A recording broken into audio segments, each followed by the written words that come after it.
أعوذ بالله من الشيطان الرجيم بسم الله الرحمن الرحيم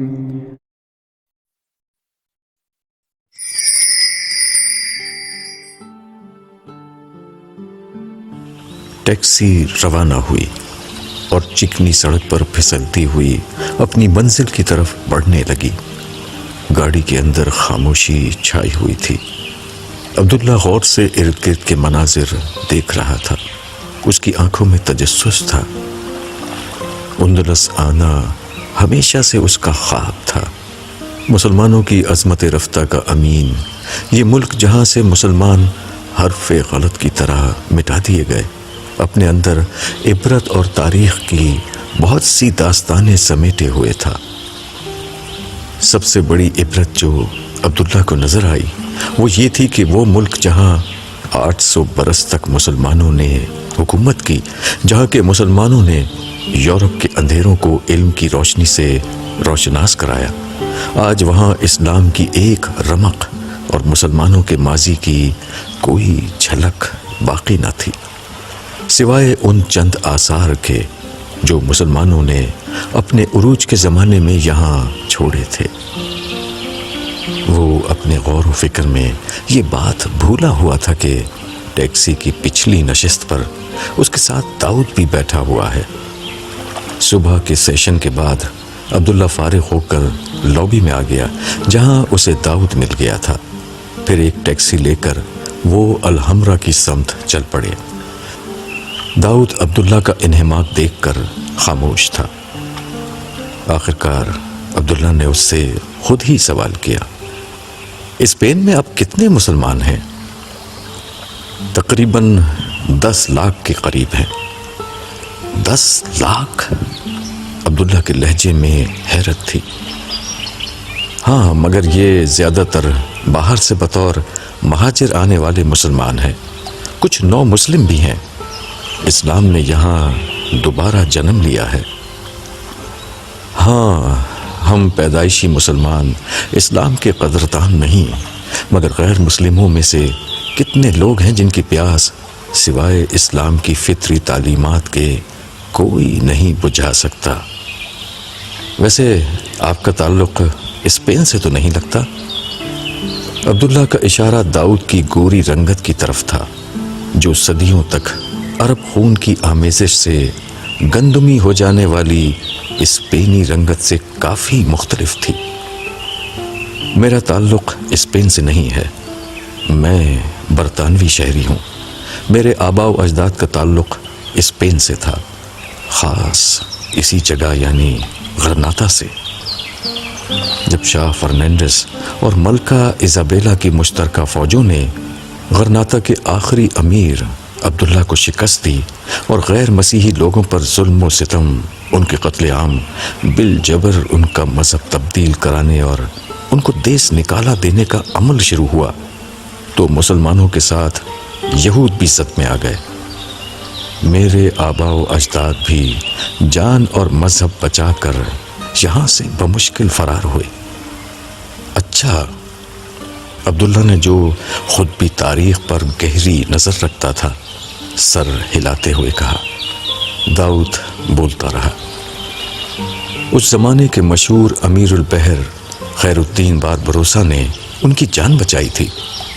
امیر البحر نے جو عثمانی سلطنت کے عظیم سلطان سلیمان علی شان کے بحری بیڑے کے سردار تھے، انہوں نے اندرس سے جان بچا کر نکلنے والے لوگوں کی بہت مدد کی تھی۔ میرے آباء و اجداد بھی مسلمانوں کے ایک گروہ کے ساتھ ان کی مدد سے قسطنطنیہ پہنچے تھے، پھر کئی صدیوں بعد وہاں سے برطانیہ چلے گئے، جبکہ میرے خاندان کے کئی لوگ اب یروشلم میں رہتے ہیں۔ بہت خوب، آپ کو تو اپنے آباء و اجداد کی پوری تاریخ ازبر ہے؟ عبداللہ نے ہنستے ہوئے تبصرہ کیا۔ ہاں، یہودیوں کو اپنی تاریخ دنیا کی کسی بھی دوسری قوم سے زیادہ یاد رہتی ہے، اسی نے ان کو آج کے دن تک زندہ رکھا ہوا ہے۔ نہیں، یہودیوں کو اللہ تعالیٰ نے زندہ رکھا ہوا ہے، اس لیے نہیں کہ ان کو اپنی تاریخ یاد ہے، بلکہ اس لیے کہ وہ اپنی تاریخ بھول چکے ہیں۔ جس روز ان کو اپنی تاریخ یاد آ گئی، یہودی دنیا سے ختم ہو جائیں گے۔ میں آپ کا مطلب نہیں سمجھا۔ داؤد کے چہرے پر سوالیہ نشان تھا۔ شاید یہ بات اتنی آسانی سے سمجھائی نہیں جا سکتی، اس لیے سر دست اسے جانے دیجیے۔ یہ فرمائیے کہ آپ یہاں غرناطہ کیسے تشریف لائے؟ عبداللہ نے بات کا رخ ایک دوسری طرف موڑ دیا۔ دراصل مغربی کلچر میں سیاحت اب زندگی کا لازمی جزو ہے۔ ہفتے میں 5 دن اور سال میں 11 مہینے ہم ڈٹ کر کام کرتے ہیں۔ مغرب نے زراعتی دور کے خاندانی نظام کو تو عرصہ ہوا خیر بات کہہ دیا ہے، اس لیے کسی رشتہ دار سے ملنا تو ہوتا نہیں۔ چنانچہ چھٹیوں کا سب سے اچھا مصرف یہی ہے کہ ہم کہیں نہ کہیں گھومنے نکل جاتے ہیں۔ آپ نے درست کہا، مغرب نے ٹورزم کو واقعی بہت ترقی دے دی ہے۔ ہر جگہ اتنی سہولیات ہیں کہ کچھ حد نہیں۔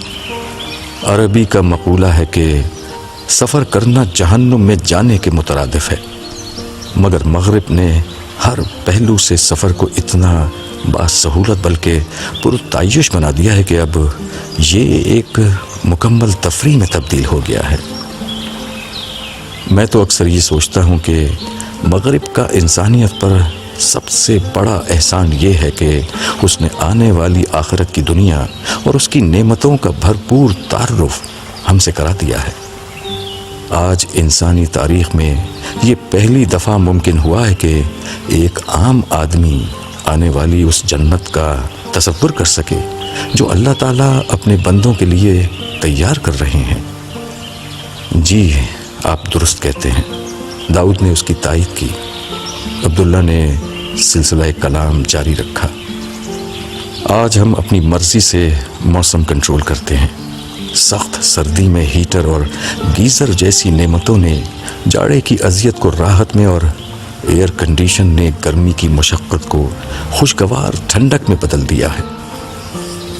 ہزاروں میل کا اذیت ناک سفر چند گھنٹوں کا آسان راستہ بن چکا ہے۔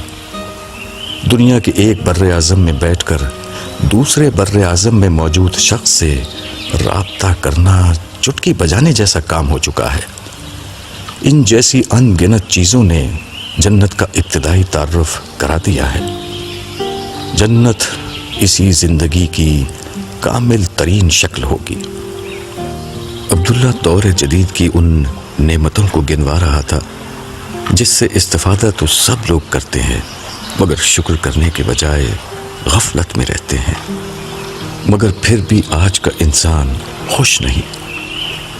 اس کی بات پر داؤد نے پرتاسف لہجے میں انسانیت کا ایک المیہ بیان کر دیا۔ ہاں، وہ اس لیے خوش نہیں کہ انسان نے اس دنیا ہی کو منزل بنا لیا ہے، جنت کو مقصد زندگی کے طور پر فراموش کر دیا ہے۔ انسان اسی دنیا کو اپنی جنت بنانے کی جد و جہد میں لگ گیا ہے۔ یہاں جنت نہیں بن سکتی، اس لیے آخر میں مایوسی کے سوا کچھ ہاتھ نہیں آتا۔ عبداللہ نے بات ختم کی تو ایک لمحے کے لیے گاڑی میں خاموشی چھا گئی۔ عبداللہ نے کچھ دیر بعد اس خاموشی کو ایک سوال سے توڑا۔ غرناطہ اور اسپین آنے کی وجہ یہی ہے کہ آپ کے آباء و اجداد کا تعلق یہاں سے تھا؟ ہاں، یہ سبب بھی ہے، لیکن زیادہ بڑا سبب یہ ہے کہ اسپین کی تاریخی مقامات کلچر کے لحاظ سے بہت اہم ہیں۔ الحمرا جہاں ہم جا رہے ہیں دنیا کا ایک اہم ترین تاریخی ورثہ ہے۔ اقوام متحدہ نے اس کو اہمیت کے لحاظ سے عالمی ثقافتی ورثے کی پہلی کیٹیگری میں شامل کر رکھا ہے۔ تو آپ اسے پہلی دفعہ دیکھنے جا رہے ہیں؟ نہیں، میں تو کئی دن سے یہاں مقیم ہوں اور الحمرا دیکھ چکا ہوں۔ آج تو جانے کا اصل سبب آپ ہیں۔ ویسے میں بھی ایک دفعہ تو الحمرا ہو کر آ چکا ہوں، مگر یہ صرف ایک دفعہ دیکھنے والی جگہ نہیں ہے۔ اس لیے سوچا تھا کہ آج جانے سے قبل ایک دفعہ اور دیکھ لوں، مگر معاف کیجیے گا کہ میری وجہ سے آپ کو دوبارہ جانا پڑ رہا ہے۔ آپ کو زحمت ہوئی۔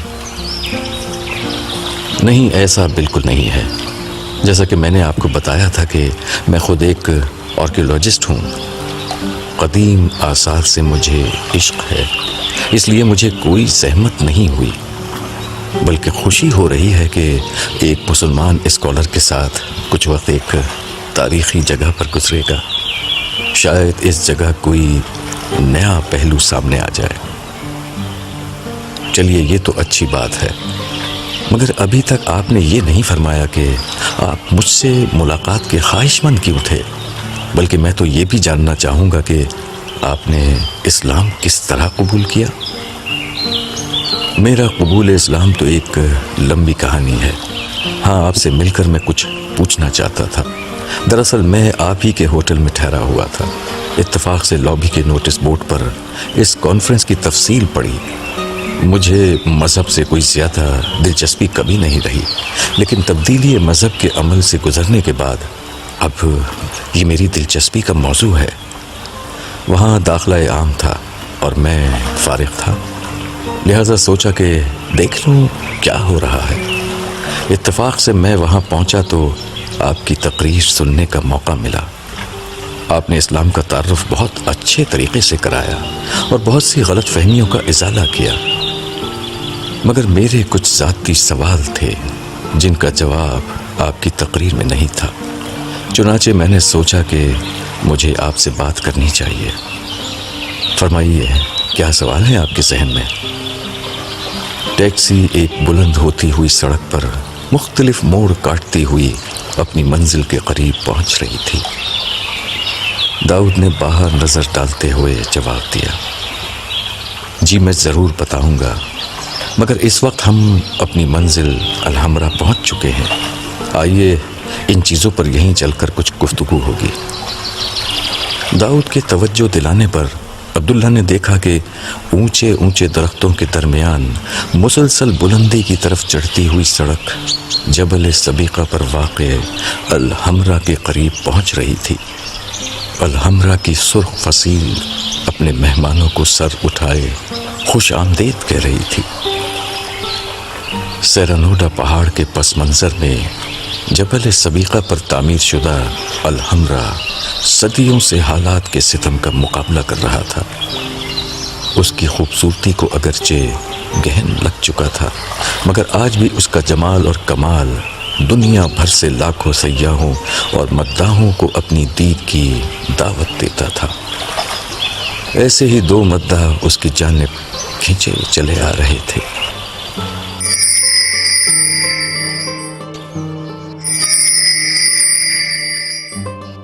آدھی رات گزرنے کے بعد یہ کس کا فون آیا تھا؟ حمزہ نے بریف کیس بند کرتے ہوئے سارا سے دریافت کیا، جو اس کا کوٹ ہاتھ میں لیے کھڑی تھی۔ حمزہ دفتر جانے کے لیے تیار ہو چکا تھا اور گھر سے نکلنے ہی والا تھا کہ جاتے جاتے اس نے یہ سوال کر ڈالا۔ سارا ایک لمحے کو گڑبڑا گئی۔ وہ اپنے شوہر کو اب کیا بتاتی کہ اس کی ماں نے اسے یہ جاننے کے لیے فون کیا تھا کہ آج کل حمزہ کو غصہ تو نہیں آ رہا۔ اس نے ایک لمحہ سوچ کر جواب دیا، سوری، آپ کی نیند ڈسٹرب ہوئی۔ دراصل امی کا فون تھا، پریشان تھیں، اس لیے مجھے فون کیا تھا۔ خیر، میری نیند تو خراب نہیں ہوئی، بس یہ اندازہ ہوا کہ تم کسی سے فون پر بات کر رہی ہو، مگر ایسی کیا افتاد آ پڑی تھی کہ تائی امی نے آدھی رات کو تمہیں نیند سے اٹھایا؟ وہ دراصل بات یہ ہے کہ سعد کافی عرصے سے بے روزگار ہے اور جنید کی جاب زیادہ اچھی نہیں تھی، بہت معمولی تنخواہ تھی، مگر پچھلے دنوں یہ جاب بھی ختم ہو گئی۔ اس کی وجہ سے امی کافی پریشان رہتی ہیں۔ ساری زندگی انہوں نے مشقت اٹھا کر ہم بھائی بہنوں کو پالا ہے، مگر اولاد کے جوان ہونے پر بھی ان کو سکون نہیں ملا۔ میرے بھائیوں کو اچھی ملازمت مل جائے تو ان کی پریشانی دور ہو جائے۔ کیا آپ اس سلسلے میں کچھ کر سکتے ہیں؟ سارہ نے اپنی والدہ جمیلہ کی پریشانی کا ایک دوسرا سبب حمزہ کے سامنے رکھ دیا۔ وہ پہلے بھی دبے لفظوں میں ایک دو دفعہ یہ بات کہہ چکی تھی، مگر اب موقع غنیمت جان کر اس نے اپنی ماں کی وہ پریشانی شوہر کے سامنے رکھ دی جو قابل بیان تھی۔ ارے بھائی، آج کل جاب ملنا آسان تھوڑا ہی ہے، وہ بھی ایسے لوگوں کو جن کی تعلیم بس واجبی سی ہو۔ پھر تمہارے دونوں بھائیوں میں آگے بڑھنے کا جذبہ بالکل نہیں ہے، دونوں ملا کی دوڑ مسجد تک کی تصویر بنے رہتے ہیں۔ ملازمت گھر بیٹھے نہیں ملتی، بہت بھاگ دوڑ کرنی پڑتی ہے۔ تعلیم، قابلیت اور صلاحیت بڑھانی ہوتی ہے، تب کہیں جا کر ملازمت ملتی ہے۔ مگر سرکاری ملازمت تو مل سکتی ہے نا؟ ابو سے اس کی بات کریں نا پلیز۔ حمزہ کے جھلائے ہوئے لہجے کے جواب میں سارہ نے بڑی لجاجت سے التجا کی۔ ہاں، سرکاری دفتر ہر نکھٹو اور نکمے آدمی کی بہترین جگہ ہے۔ سرکاری ملازمت ان دونوں کے لیے سب سے اچھی ہے۔ مگر بیگم صاحبہ، آپ کو پتہ ہے کہ سرکاری ملازمت آج کل ملتی نہیں ہے بلکہ بکتی ہے۔ سرکار کا ہر عہدہ سیاستدان کی کمائی کا ذریعہ ہے۔ حکومت ملازمتوں کو اپنی پسند کے سیاستدانوں میں بانٹ دیتی ہے۔ وہ یا تو اپنے چہیتوں کو اس میں لگاتے ہیں یا پھر بازار میں نیلام کر دیتے ہیں۔ ہیں تمہارے پاس لاکھوں روپے کے بھائیوں کے لیے ملازمت خرید سکو؟ حمزہ نے بدستور تیز لہجے میں کہا۔ اس کا پارا چڑھنے لگا تھا۔ میرے پاس تو بس آپ ہیں، آپ کی محبت ہے۔ کیا آپ میری خاطر ابو سے بات نہیں کر سکتے؟ ان کے تعلقات سرکاری محکموں میں بہت سارے لوگوں سے ہیں، وہ کسی سے کہیں گے تو ملازمت کا بندوبست ہو ہی جائے گا۔ آخرکار میرے بھائی ان کے بھتیجے بھی تو ہیں۔ ابو سے بات کروں؟ حمزہ نے منہ بنا کر کہا۔ اس کا لہجہ قدرے نرم ہو گیا تھا۔ سارہ کی محبت والی بات نے اس کے گرم ہوتے مزاج پر پانی کی ٹھنڈی پھوار کا کام کیا تھا۔ جانتی ہو کہ تمہیں یعنی ان کی بھتیجی کو اس گھر میں لانے کے لیے مجھے ایک جنگ لڑنی پڑی ہے۔ تمہیں تو وہ کسی نہ کسی طرح برداشت کر گئے، مگر اب میں ان سے تمہارے بھائیوں کی بات کروں گا تو ان کا پارا آسمان پر جا پہنچے گا۔ نہ بابا نہ، یہ مجھ سے نہ ہوگا۔ حمزہ نے اپنی مجبوری بیان کر دی۔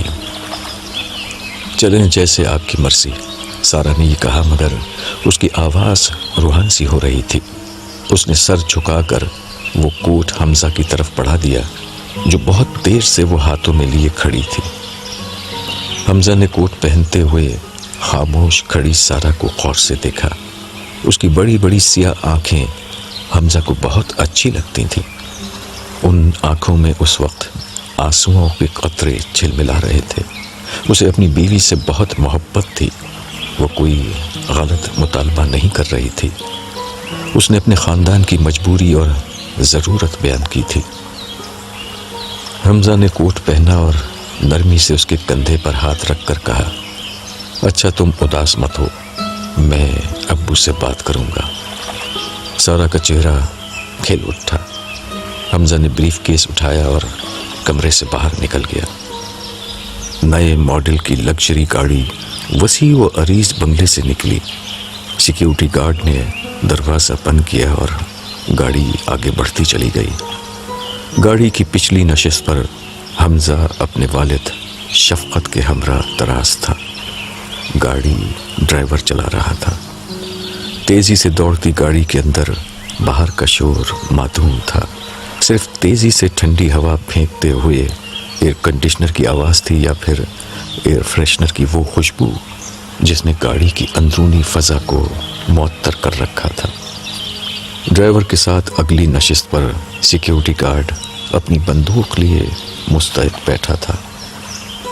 یہ سیکیورٹی گارڈ جاگتے رہو ہم پر نہ رہو کہ اس نعرے کا عملی اظہار تھا جو ملک کی حکمران کلاس نے اپنے طرز حکمرانی سے لوگوں کو دے رکھا تھا۔ دنیا بھر میں حکومتیں 3 کام کرنا اپنی بنیادی ذمہ داری سمجھتی ہیں: ایک، مفت معیاری بنیادی تعلیم، دوسرے، علاج معالجے کی مفت سہولیات، اور تیسرے، امن و امان کا قیام، عوام کی جان، مال و آبرو کا تحفظ اور معاش کی فراہمی۔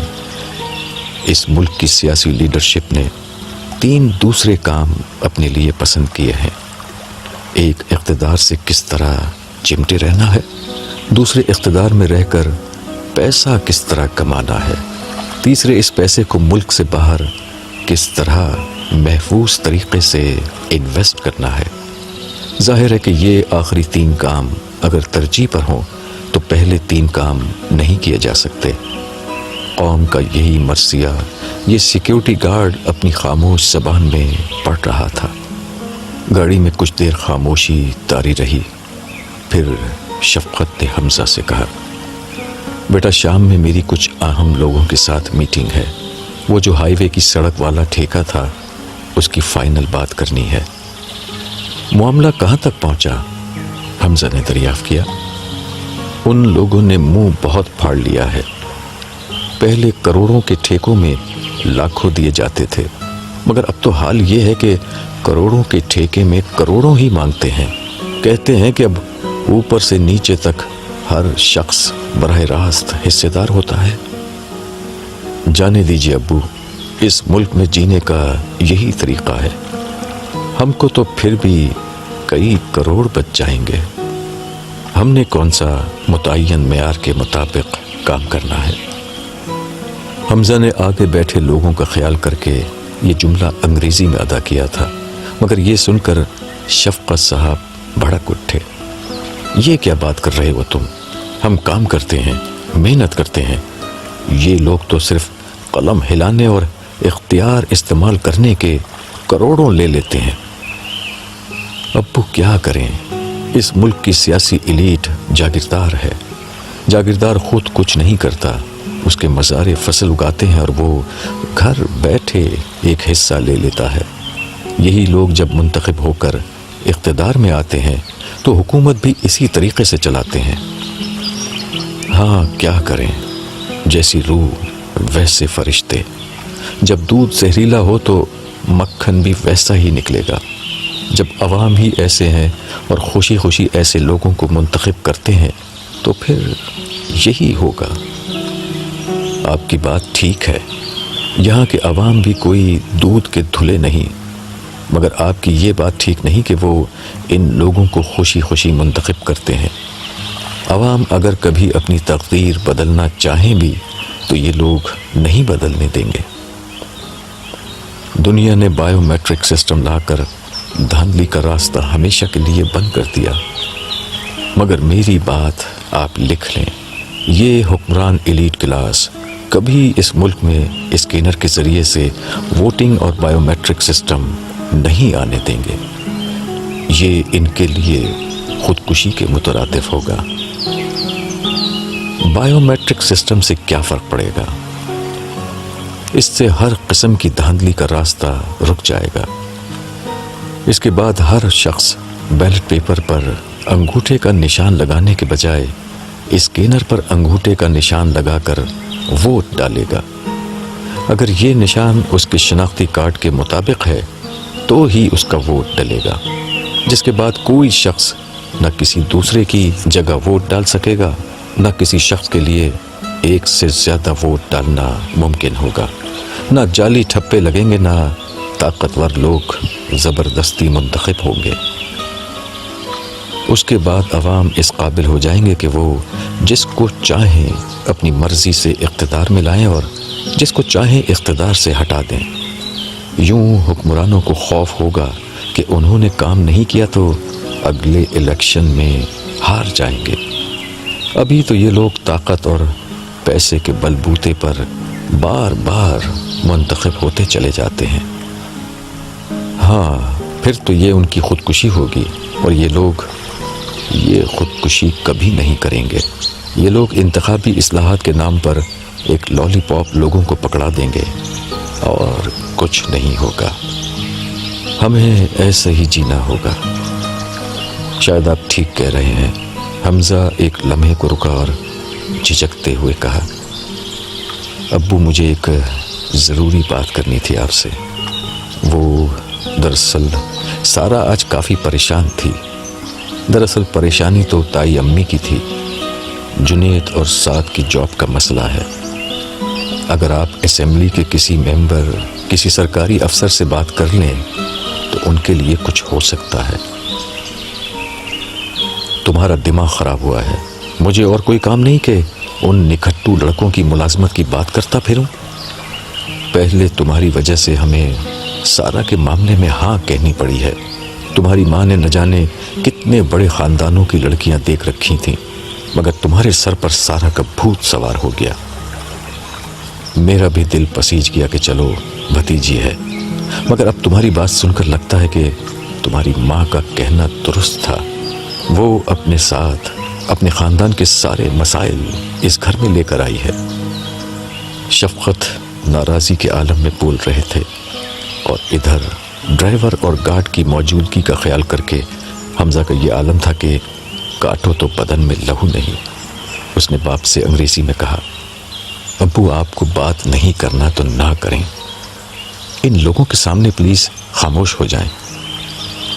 گاڑی میں ایک دفعہ پھر خاموشی چھا گئی۔